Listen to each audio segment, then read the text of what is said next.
Los Angeles Lakers played a crazy overtime game with the Dallas Mavericks, beat them 119 to 110. You can look at this victory in a number of ways. You can be encouraged, discouraged, or just remain neutral. You look at both sides. LeBron went for 39 points, 12 rebounds, 16 assists. Ridiculous. You have Anthony Davis, 31 points. And Danny Green had 14 points, which is key. Then you had Luka Doncic. He had a triple-double of his own. 31 points, 15 assists, 13 rebounds. Kristaps Porzingis had 16 points. Here's why I say that you can be encouraged about this victory for the Los Angeles Lakers.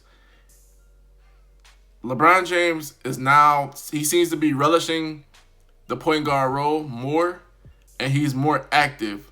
One of the key knocks on him was that he didn't play any defense. There was one key play where he was all over. I think it was Porzingis or somebody driving to the basket. He gets the ball. He drives down the length of the court and throws a two-hand slam down over Finney. And he makes one of his, his crazy faces. His like what I'm saying? Like he just finished having sex, you know what I'm saying? Like that right there, that passion, that intensity this early in the season is encouraging. And it also shows you that he's fallen into that system. He's fallen to that line. That last play in regulation where LeBron James set a screen and, he got the ball back. Then he went around the corner like he was about to drive to the basket. And Danny Green got his own screen from Dwight Howard, and he nails the shot to tie the game and go take us to overtime. That shows that LeBron James is allowing himself to be coached. He's fallen into the system. He's all in. And for LeBron James to be all in this early in the season is very encouraging. It bodes well for the team, which they're playing well, and defensively they're one of the best teams in the league. So that being said, that is highly encouraging. Now, you can look at this from another perspective. You could be discouraged about this win. This game really should have been won by the Mavericks. They were up 3. One of the key things was Powell, the play before Danny Green hits the tying three-point shot. Powell missed a pivotal free throw that would have put them up 2 possessions. So no matter what, if Danny Green hits that 3, it doesn't even matter because they would have been up 4 points. And he misses a free throw.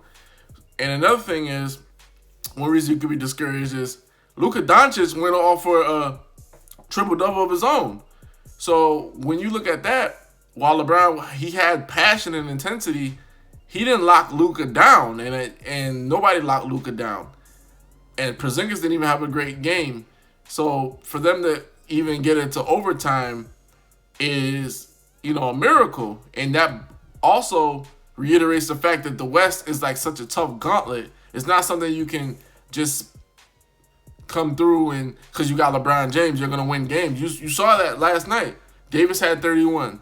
LeBron had 39. And it took overtime to beat the Dallas Mavericks, which aren't even considered a team that's going to go deep in the playoffs. So what happens when you meet those teams that are going to go deep in the playoffs? Finally, the last way you can look at it is just neutral. It's just another game. It is what it is. And, it's just another regular season game. We're not going to go too high. We're not going to go too low. Well, the reason why we're not going to go too high is because when is it going to be another game where LeBron hits 4 threes? 4 for 9. About 40% from 3 or 45 or something like that. When are we going to see that again? Another thing is you want to be neutral because it's like, when is there going to be a game when, and I think Davis didn't even have like double-digit rebounds. But another key thing about that was he went 0 for 5 from 3, which is like, is that going to be his new normal? So is he a shooter or is he a big man that bangs? He's going to have to pick one because that's going to determine the identity of the team. I like Davis taking threes off penetration drives, and he's wide open. Nothing like he has to spot up and nothing he has to take guys one-on-one and shoot 3. He did a lot of that against the Mavericks. So that's that with the Lakers. Now, I want to touch on the Rockets-Brooklyn Nets game. The Nets beat them 123 to 116. The Rockets were up 15 points in the first half. Get beat by 7.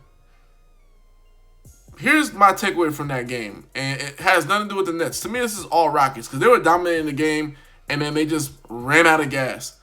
They have to get a defensive coach. they have to call Tom Thibodeau or they have to try to bargain with somebody that's under that Tom Thibodeau tree and bring them in. Their defense is horrible. They're like second to last defense. But another thing is, James Harden has to get in shape, ladies and gentlemen. This man looks like he has a keg out there. This man got a big pot belly. And when I say he has a big pot belly, not like a dad bod or nothing like that. I'm just saying like for an NBA player caliber standard, he's not meeting that standard. That's why he's going 2 for 16 from 3. That's why he's going 10 for 31 from the field. He had 36 points, but he had to work for every last point of it. And it wasn't good. He was inefficient, 33%, 2 for 16 from 3 is atrocious. It's atrocious, especially in a game where you're up 15. A lot of the points he missed were middies. And I think the league is caught up to James. He's going to have to switch it up. None of them one-legged shots or nothing like that. He's just going to have to do this. He's going to have to work on more mid-range and better finishes, because I noticed that when they stuck on his left hand and they made him try to finish over the top, he missed a lot of those little floaters and stuff like that. Because people have caught up to him. They know what he's going to do now. And even Kenny Atkinson, he put up a sign that said, no threes. Like, don't give up threes on Harden. We'd rather him drive or, make a tough finish with the left hand. Because if somebody's sitting on your dominant hand for you to make a finish, it's hard to finish, no matter what you say. And on top of that, they know he's not going to shoot the mid-range. So he's going to have to switch up his game just quite a bit. But number one thing, he has to get in shape. If James Harden were to get in shape, this is not even a bold prediction, not a bold statement, nothing. This man would be averaging about 35 points to 40 points a game, and he would probably be one of the NBA all-defense teams. Because now he can play on both sides of the court because he's in shape. A lot of the reason why he's not playing on both sides of the court is because the man's not in shape. He's just not in shape. And you see that every year we're in the playoffs. He runs out of gas every single year. So, James, number one thing for me, for Harden and the Rockets, get a defensive coach and get James Harden in shape. If James Harden played for the Miami Heat, he will be in tip-top shape, about 10% body fat, and he'll be even better than what he is now, which is crazy. This man's an MVP, and he will be better than what he is now. Hoops Junction, where Hoops meets Hoopla. Like, comment, subscribe.